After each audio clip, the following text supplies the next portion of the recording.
ఈ శ్రీమద్భాగవతంలోని అష్టమ స్కంధంలో చాలా ప్రసిద్ధమైన హృదయాన్ని కదిలించే కథ. పోతన భాగవతంలో కూడా ఈ ఘట్టం చాలా అద్భుతంగా ఉంటుంది.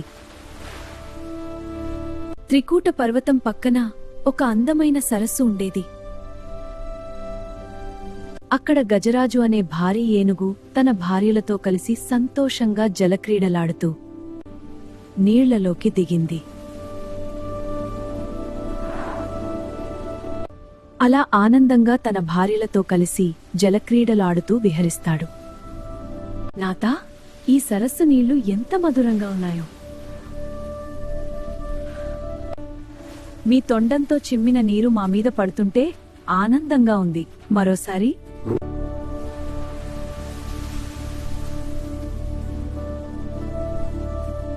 ప్రియ సఖీలారా, ఈ జలక్రీడలు మన సంతోషానికి మరింత మెరుగు చేకూరుస్తాయి.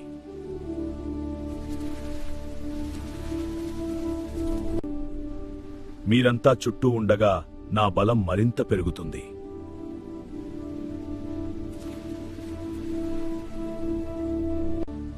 రండి, కమలాలు తీసుకుని ఆడుకుందాం.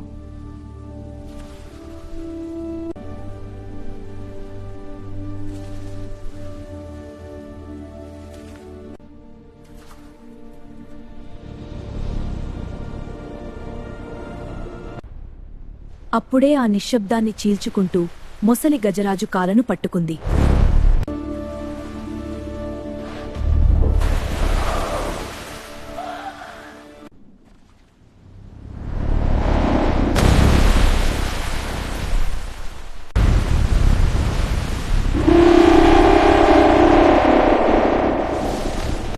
మొసలికాలు పట్టుకున్న తర్వాత గజరాజు బలంతో లాగుతున్నాడు. భార్యలు చుట్టూ ఉండి బాధపడుతున్నాయి. నాతా, ఏమిటిది? ఈ మొసలి మనల్ని వదలదు. మీ బలంతో లాగండి, మేం కూడా తొండాలతో సాయం చేస్తాం.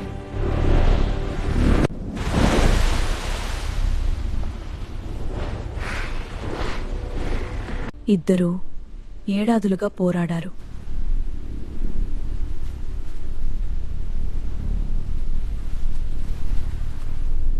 గజరాజు బలం క్రమంగా తగ్గిపోయింది. శక్తి అంతా అయిపోయింది.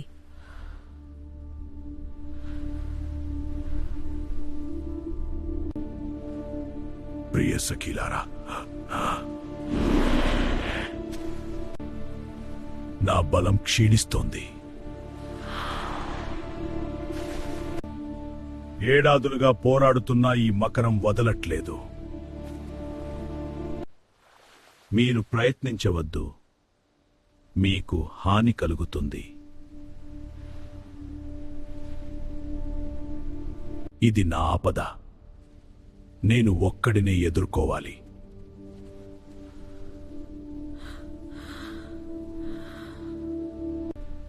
అయ్యో స్వామి, మీరు మా రక్షకుడు.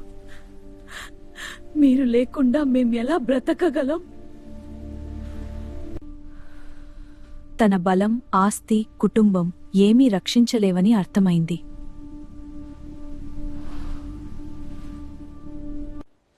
సరే, మీరంతా వెళ్ళిపోండి.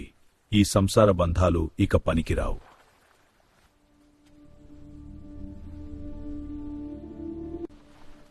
ఒక్క శ్రీహరి ఆయనే నా ఆశ్రయం. నేను ఆయన్ని పిలుస్తాను.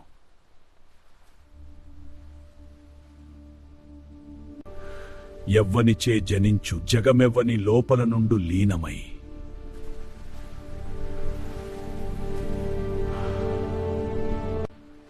ఎవ్వనియందు డిందు పరమేశ్వరుడు. ఎవ్వడు మూల కారణంబు. ఎవ్వడనాది మధ్యలయుడు. ఎవ్వడు సర్వము దానైనవాడు. నా దుఃఖము తీర్చుంద్ భవ్యుడెవ్వడో.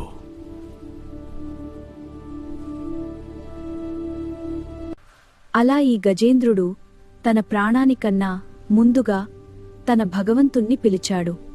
ఓ శ్రీమన్నారాయణ, నీవే నా శరణు.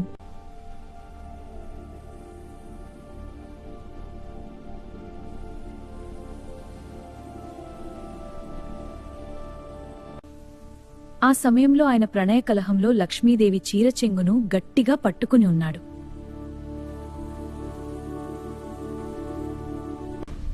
పాహి రక్షించు! అప్పుడే గజేంద్రునార్తనాదం పాహి రక్షించు వినగానే శ్రీహరి ఒక్కసారిగా లేచి బయలుదేరతాడు. తటాలున బయలుదేరాడు. ఆ వేగంతో లక్ష్మీదేవి కూడా తన చీరచెంగు లాగబడుతుండగా తడబడుతూ ఆయన వెనుకే బయలుదేరింది. ఆ వేగంతో లక్ష్మీదేవికి సైతం చెప్పకుండా, ఆమె చేతిలో ఉన్న పైట చెంగును వదలకుండా, శంఖచక్రాలను తీసుకోకుండా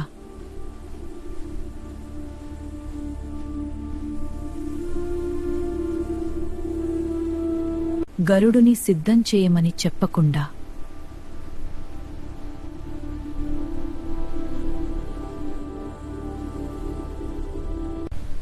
జుట్టు జారినా సరిచేసుకోకుండా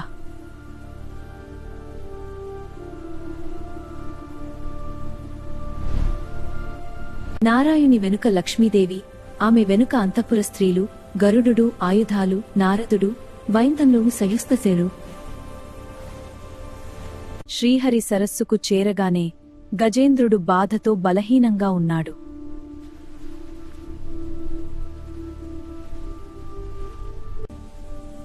ఆయన వెంటనే సుదర్శన చక్రంతో మొసలిని ఒక్క దెబ్బతో చంపేశాడు.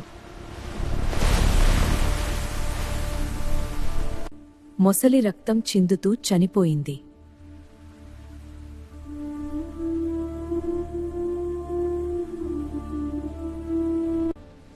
అది నిజానికి హుహు అనే గంధర్వుడు శాపంతో మొసలి అయ్యాడు. చక్రం దెబ్బతో అతడికి కూడా మోక్షమే వచ్చింది. ఆ తర్వాత శ్రీహరి గజరాజు మీద దయతో చూసి తన చేతితో తాకి ఆయన్ని రక్షించాడు. నీ ఆర్తి విన్నాను. నీ శరణాగతి నన్ను ఆకర్షించింది. ఇక నీ దుఃఖం అంతమైంది. నా భక్తుడివి నువ్వు. నీవు నా సన్నిధికి వచ్చావు. ఈ సంసార బంధాల నుంచి విముక్తి పొందు.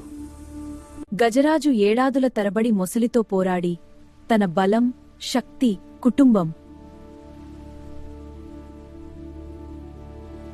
అన్నీ పనికిరావని అర్థమైంది. అప్పుడు అతడు అహంకారం పూర్తిగా వదిలేశాడు. నా బలం ఏమీ లేదు అని గుర్తించాడు. ఆర్తితో ప్రార్థించాడు. తొండంలో పుష్పం ఎత్తి ఆకాశం వైపు చూసి స్తోత్రం చదివాడు. నా బలం ఏమీ లేదు, నేను అసహాయుడను. ఆ మోర వినగానే శ్రీహరి వెంటనే వచ్చాడు.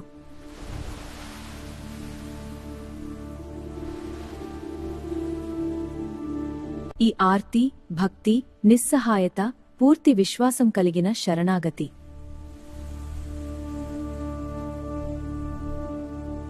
ఆపదలో, దుఃఖ సమయంలో మన అహంకారం వదిలేయాలి. నా బలం, జ్ఞానం, డబ్బు, సంబంధాలు ఏమీ పనికిరావు అని గుర్తించాలి. ఇదే శరణాగతి.